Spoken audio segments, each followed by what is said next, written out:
What most consider the darkest entry of the series, Indiana Jones and the Temple of Doom is also one of the most divisive amongst fans.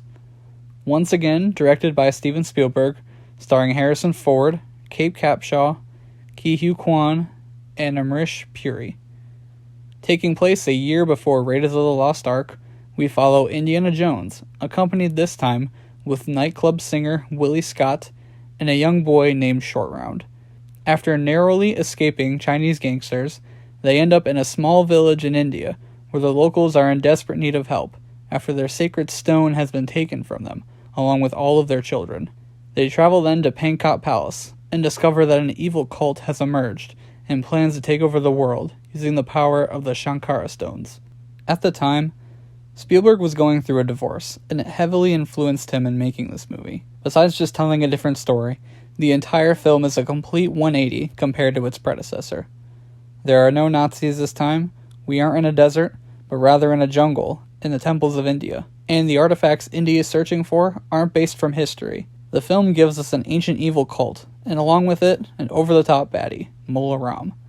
He brings great energy, and even though there isn't much to him, other than that he's a wacky villain, he still manages to make it a memorable foe.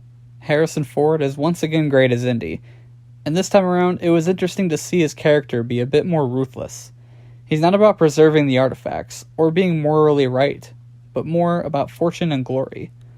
Although it somewhat contradicts what the other films laid out, it's still interesting to see his character go in that direction. While some see him as annoying, I really love Short Round, and he gets a lot of great jokes throughout, and the relationship between him and Indy also has the most heart.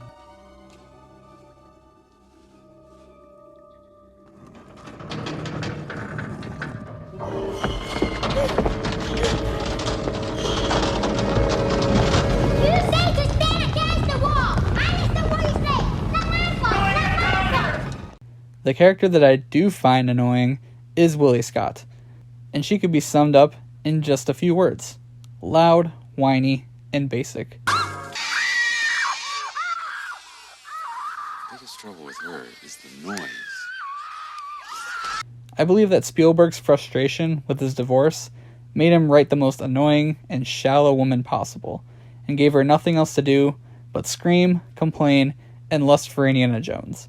She's a truly terrible character, and if they didn't have her in the movie, they just took her right out, not much would have changed. As mentioned previously, this is by far the darkest entry of the series.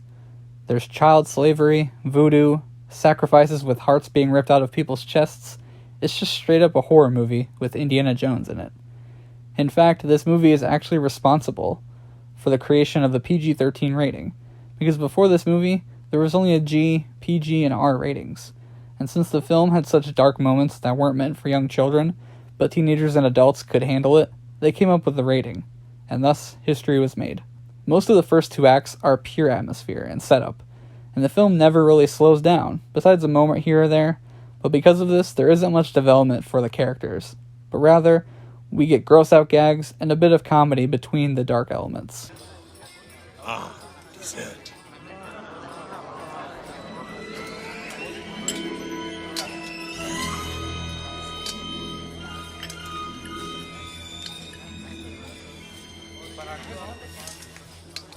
Chilled monkey brain.